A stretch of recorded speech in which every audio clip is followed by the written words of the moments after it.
Shalom, bien-aimés en Christ. Alors, toujours dans la continuité de cet enseignement biblique en ce qui concerne la Pâque. Alors, nous sommes toujours en train de démontrer que la Pâque dite juive, c'est-à-dire cette Pâque qui ne prend pas d'S à la fin, n'est qu'en réalité une dérivée de la Pâque appelée la Pâque humanitaire. En d'autres termes, la Pâque juive est la conséquence de la chute de la création de Dieu. Et cela depuis Genèse chapitre 3. Alors, bien-aimés de Dieu, cette Pâque qui a commencé en Genèse chapitre 3, entre trois entités, le diable incarné dans le serpent,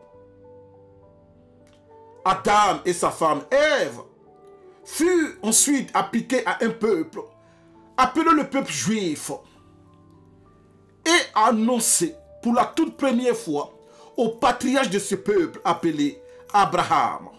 Comme nous pouvons le voir d'ailleurs, bien-aimés de Dieu, et cela en Genèse chapitre 15, versets 13 à 14.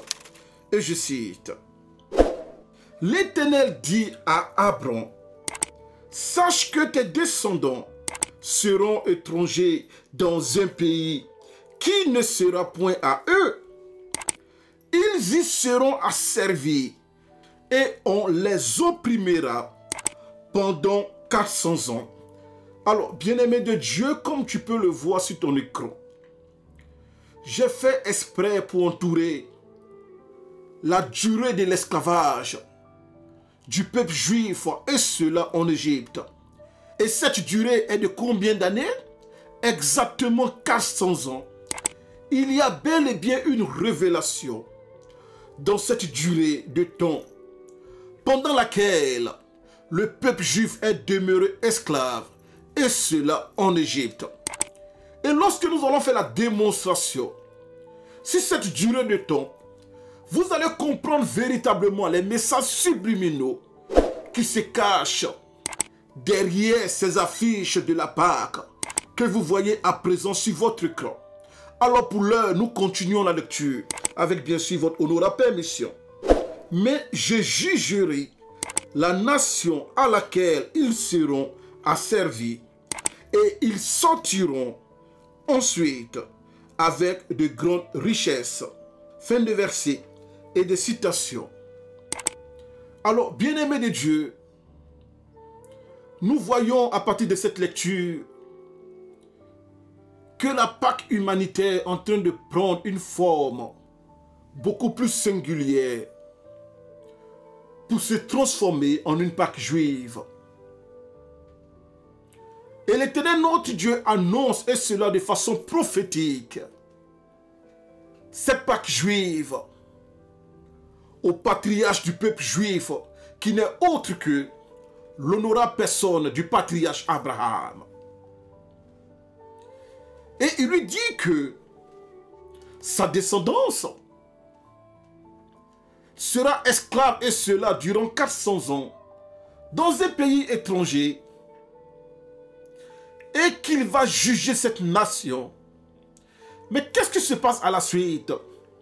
L'Éternel notre Dieu prend cette prophétie en ce qui concerne la future Pâque juive et la transforme en test divin sur l'honorable personne du patriarche Abraham.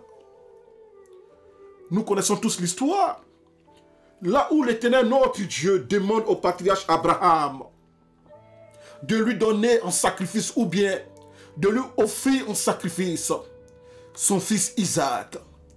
Alors, bien-aimés de Dieu, nous retournons dans la sainte parole de Dieu. Et comme précédemment indiqué, nous allons lire Genèse chapitre 22, versets 1 à 19.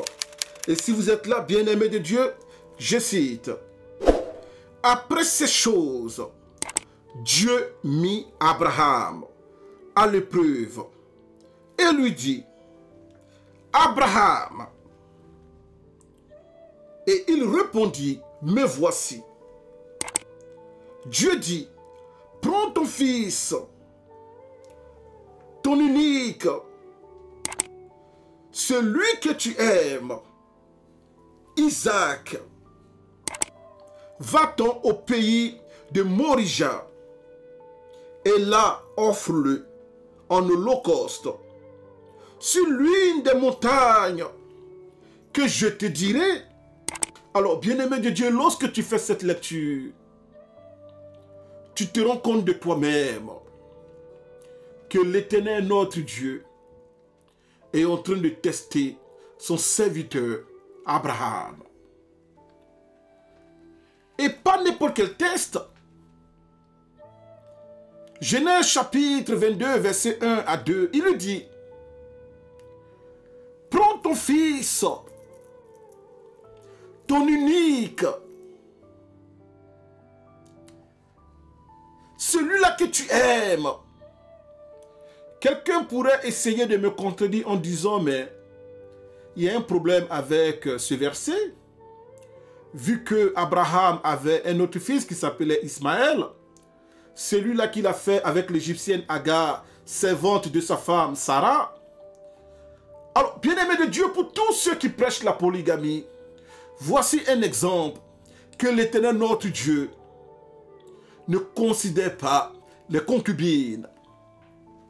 Et c'est la femme qu'il t'a donnée, c'est celle-là et sa descendance que l'Éternel notre Dieu considère en vérité. Alors disais-je, Dieu omniscient, et c'est Dieu qui a demandé au patriarche Abraham de chasser Agar et son fils Ismaël.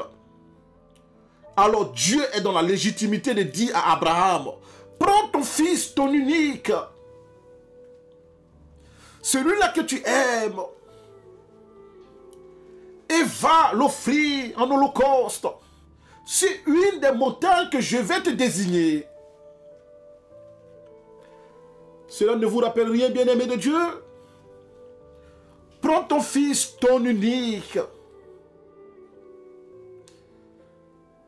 Alors que Jean 3,16, Dieu a tant aimé le monde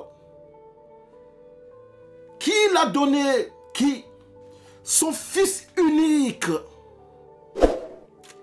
la Pâque, est en train d'être testé avec le patriarche Abraham. Il lui demande de prendre son fils unique, celui-là qu'il aime. Alors que Matthieu chapitre 3 verset 17, celui-ci est mon fils bien-aimé, en qui j'ai mis toute mon affection en parlant du Seigneur Jésus-Christ. Et Jean 3,16 confirme par ailleurs qu'il est l'unique de Dieu. Alors qu'est-ce qui se passe? Nous allons à présent au verset 3 de Genèse chapitre 22. Et la Bible dit, et je cite, Abraham se leva de bon matin, sella son âne, et prit avec lui 2 serviteurs et son fils Isaac. Il fondit du bois pour l'holocauste et partit pour aller au lieu que Dieu lui avait dit. Le 3e jour, Abraham, levant les yeux, vit le lieu de loin. Abraham dit à ses serviteurs, restez ici avec l'âne. Moi et le jeune homme, nous irons jusqu'à là pour adorer. Et nous reviendrons auprès de vous. Alors, bien-aimés de Dieu, n'est-ce pas que l'histoire qui découle de cette lecture est vraiment très très triste? On te parle du patriarche Abraham. Un homme, 99 ans, révolu. Et cela selon Genèse chapitre 17, verset 24. Un homme qui dans sa vieillesse a attendu une promesse, c'est-à-dire son fils, l'héritier, qui est Isaac. Et il prend son fils, il sort de sa maison et je me demande même, et cela n'est qu'une problématique, ce qu'il a pu dire à Sarah avant de sortir avec son unique fils qu'elle a eu âgé de 90 ans révolus, selon Genèse chapitre 17, verset 17. Lorsque peut-être Sarah lui a demandé, mais où tu vas avec l'enfant? Je me demande la réponse qu'il donna à son épouse. Car lorsque, au bout de 3 jours de marche, avec 2 de ses serviteurs, il arriva enfin au lieu indiqué par l'Éternel. Il regarda la montagne. Après avoir marché 3 jours, en contemplant son fils, qu'il était sur le point de sacrifier, comme un test divin. Et pourquoi je me demande ce qu'il a pu dire à sa femme Sarah avant de sortir, c'est parce que lorsque tu lis Genèse chapitre 22, verset 5, il dit à ses 2 serviteurs avec lesquels il a fait ce voyage, que restez ici avec l'âne. Moi et le jeune homme, nous monterons sur la montagne. Pourquoi? Pour adorer. Pas parce que je vais le sacrifier, mais il dit, je vais avec l'enfant pour adorer. Nous savons en réalité que cette adoration allait causer mort d'homme. Et le patriarche Abraham continue de dire, et nous reviendrons. Mais avec qui? Parce que tu montes avec Isaac et les bois de l'Holocauste. Et Isaac est supposé être sacrifié sur la montagne. Alors lorsque le patriarche Abraham dit, nous montons à la montagne pour adorer et nous reviendrons, mais avec qui? Quelque part, nous pouvons traduire cela comme un acte de foi. Parce que Abraham sait que Dieu ne ment point. Et Dieu lui avait dit que c'est ton fils Isaac qui sera ton héritier. C'est celui-là que je vais multiplier. Alors comment ce même jeune homme, étant enfant, peut être sacrifié? Abraham croyait ou bien à un test, ou bien il croyait à une forme de résurrection, que Dieu allait lui rendre son fils par la résurrection. La Pâque. Alors, le patriarche Abraham prend son fils Isaac et il le charge de bois, sachant qu'ils vont prendre une montagne. Et nous savons que quiconque escalade une montagne va en ascension. Mais il charge son fils de bois, puisque comme précédemment indiqué, le patriarche Abraham lui-même avait 99 ans révolus, et cela depuis Genèse chapitre 17, verset 24. Alors nous continuons la lecture. Et à présent, nous sommes en Genèse chapitre 22, verset 6. Et je cite. Abraham prit le bois pour l'Holocauste, le chargea sur son fils Isaac, et porta dans sa main le feu et le couteau. Et ils marchaient tous deux ensemble. Alors Isaac, parlant à Abraham, son père, dit, « Mon père !» Et il répondit, « Mais voici mon fils. » Isaac reprit, « Voici le feu et le bois. Mais où est l'agneau pour l'Holocauste? » Abraham répondit, « Mon fils, Dieu se pourvoira lui-même de l'agneau pour l'Holocauste. » Et ils marchaient tous deux ensemble. Lorsqu'il fut arrivé au lieu que Dieu lui avait dit, Abraham y éleva un autel et rangea le bois. Il lia son fils Isaac et le mit sur l'autel par-dessus le bois. Puis Abraham étendit la main et prit le couteau pour égorger son fils. Alors, bien-aimé de Dieu, toujours dans la continuité de cette lecture, comme précédemment indiqué, très très triste, À présent, le patriarche Abraham se retrouve à deux avec son fils Isaac. Et Isaac, qui était très très observateur, regarde dans la main de son père. Il voit du feu et il voit un couteau, parce que dans le temps, il n'y avait pas de bois d'allumette. Alors, c'est un feu bien allumé que l'on promenait jusqu'au lieu de l'Holocauste. Alors Isaac lui dit, mon père. Et Abraham lui dit, me voici. Il lui dit, mais je vois le bois de l'Holocauste que tu m'as donné pour transporter. Je vois le feu dans ta main. Et dans l'autre main, je vois un couteau. Mais où est donc l'agneau?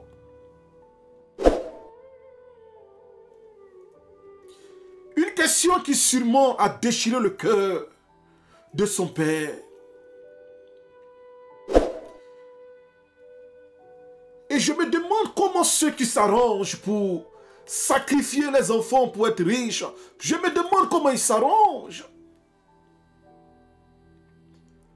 Ceux-là même qui, à cause de l'influence de Mammon, pour devenir riches, sacrifient des enfants innocents. Un enfant qui ne peut pas se battre. Un enfant qui est impuissant dans sa réaction. Tu le mets à terre, tu le gorges. Tu prends ses parties qui t'intéressent, ses organes qui t'intéressent. Et tu vas en faire des sacrifices, des crimes rituels. Bien-aimé de Dieu, où est ton cœur? Parce que même Abraham, qui avait reçu l'ordre divin, et cela sous forme de test, en Genèse chapitre 22, verset 1 à 2, il ne pouvait même pas répondre à son fils et il a dit, Dieu se pourvoira de l'agneau. Abraham ne savait pas parce qu'au moment où ces textes ont été écrits par le patriarche Moïse, Abraham n'était plus. Mais Abraham n'avait pas connaissance que depuis Genèse chapitre 3, verset 21, il y a un animal qui a été immolé pour que sa peau serve d'habit de peau à Adam et Ève. Mais le patriarche Abraham, dans sa foi, dit à son fils Isaac, Dieu se chargera, ou bien Dieu pourvoira l'agneau. Et qui est donc cet agneau? Cet agneau qui doit mourir pour donner la vie. Tout comme cet animal qui a été immolé en Genèse chapitre 3, verset 28, pour que, au travers de sa peau qui servit d'habit à Adam et Ève, l'humanité continue d'avoir la vie, et plus tard en Jésus-Christ la vie éternelle. Alors Abraham, toujours dans sa foi, mais malgré cela une foi obéissante, il dépose son fils sur le bois. Il le lit. Pour ne pas que Simon, l'enfant, bouge trop, tandis qu'il serait égorgé. Et Abraham soulève un couteau sur le point de donner un coup fatal à son fils unique, Isaac. Et je me demande les sentiments du patriarche Abraham pendant que le couteau était dans les airs, sur le point de descendre sur la gorge de son fils bien-aimé. Le patriarche Abraham qui pensait à ces deux serviteurs à qui il avait dit en Genèse chapitre 22, verset 5, que nous allons pour adorer et nous reviendrons. Qu'est-ce que ces serviteurs allaient dire au patriarche Abraham, lui qui était leader de tout un peuple? Et beaucoup plus important, Je me demande ce que le patriarche Abraham avait résolu dans son cœur pour dire à sa femme Sarah, dès qu'il serait en sa présence, en sentant la fumée d'un corps calciné, lorsque cette dernière allait lui dire, où tu as laissé mon fils Isaac? Voilà un peu le chemin très difficile du patriarche Abraham. Un homme qui, dans la difficulté, mais demeurait obéissant jusqu'à la mort de son fils, Isaac.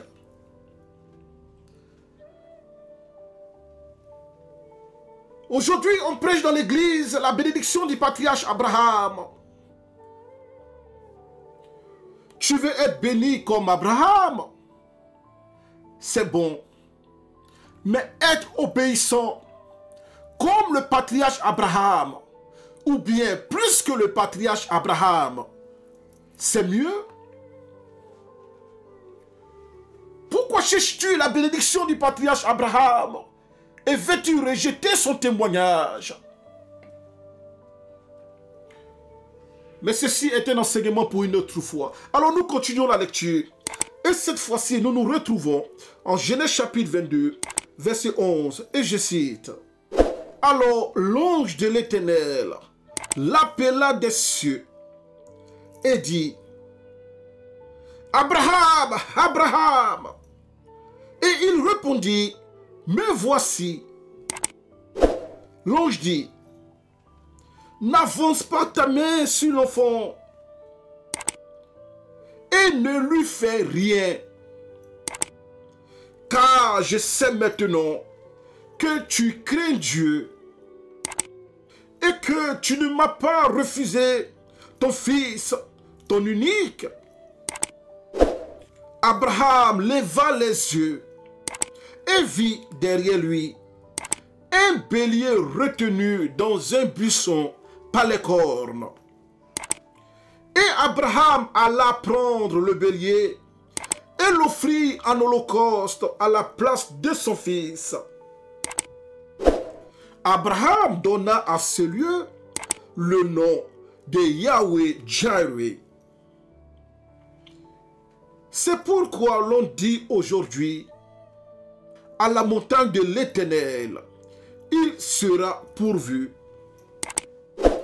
L'ange de l'Éternel appela une seconde fois Abraham des cieux et dit, je le jure par moi-même, parole de l'Éternel, parce que tu as fait cela et que tu n'as pas refusé ton fils, ton unique,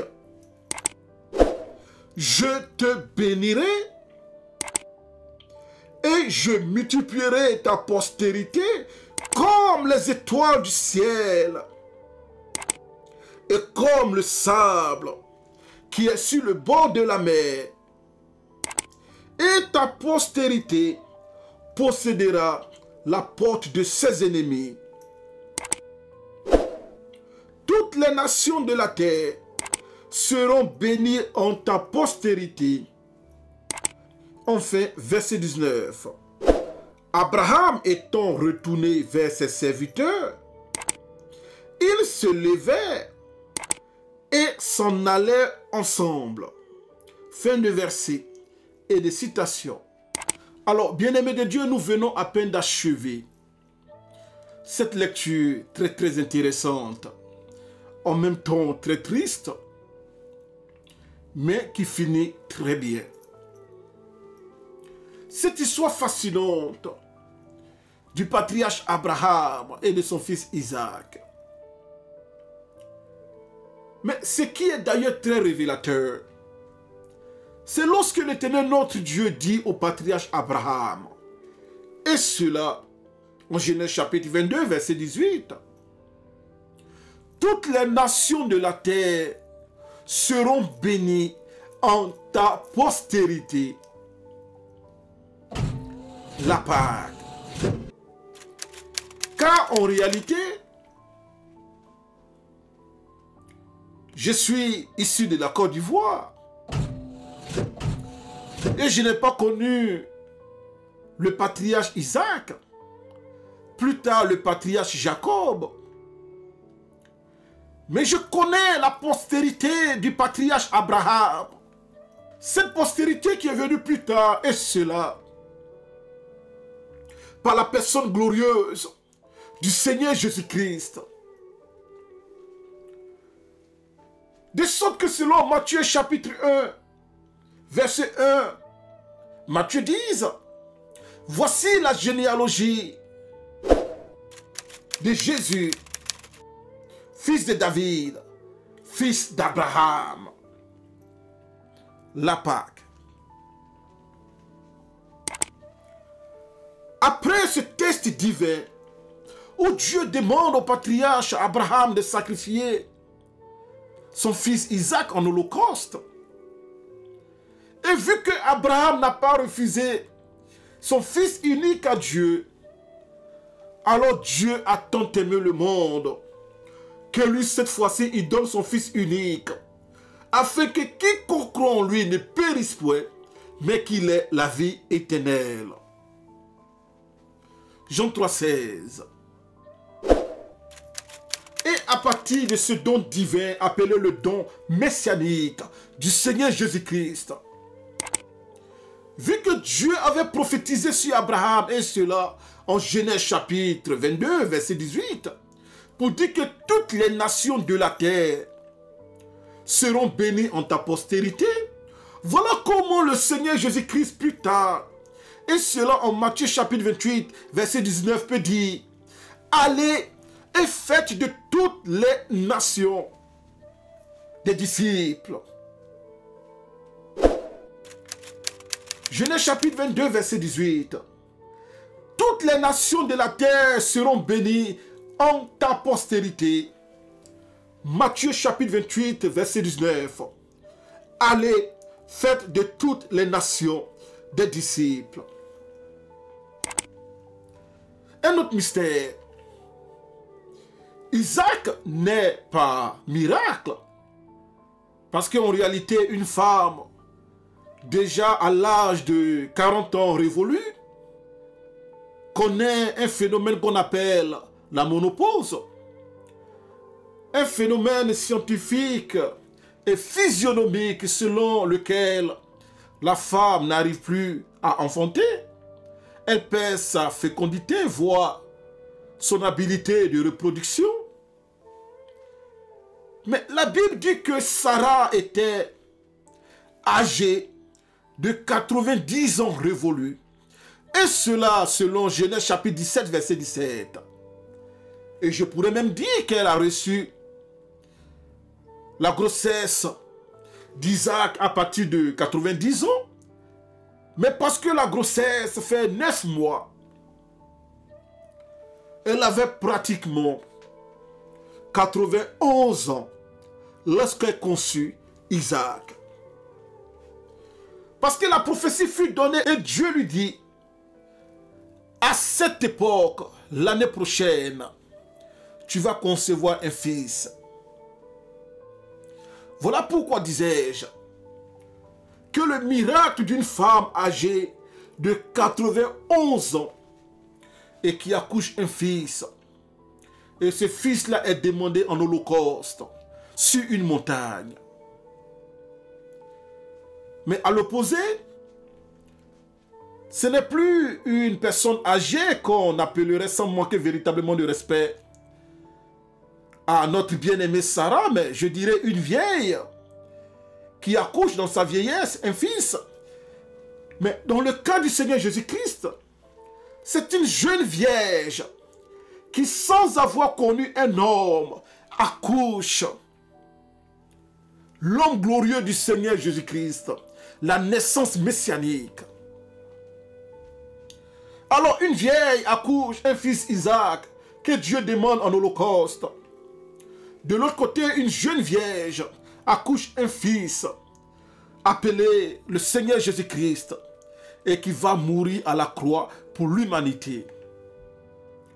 On peut aller plus loin, bien-aimé de Dieu, avec votre honorable permission sur l'écran. Alors, nous voyons le nom Isaac qui s'écrit de façon orthographique avec I, avec S, avec A, ensuite un deuxième A et avec C. Cela donne exactement 5 lettres. Et par après, nous voyons le mot Pâques, la Pâque juive, qui s'écrit P, ensuite A, ensuite Q, ensuite U, et ensuite E. Alors, chose bizarre, le mot Pâques s'écrit pareillement, avec 5 lettres. Et c'est Isaac, en tant que jeune homme, qui a servi comme test divin pour la Pâque juive. Mais à présent, la Pâque humanitaire, le Seigneur Jésus-Christ, qui s'écrit avec J, avec E, avec S, avec U, avec S. Exactement 5 lettres. Bien-aimé de Dieu, est ce mystère que à la fois Isaac, le mot Pâques, la Pâque juive sans S, pas celle qui a été inventée, et ensuite le nom glorieux du Seigneur Jésus-Christ. Tous ces 3 noms, 2 noms propres et un nom commun, s'écrivent étrangement avec 5 lettres. Sachant bien que le chiffre 5 est un chiffre symbolique. T'as-tu déjà posé la question de savoir pourquoi tu as 5 doigts à la main?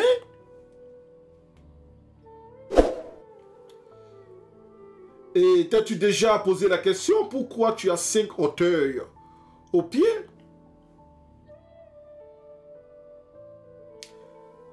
La main qui te permet de recevoir et de donner.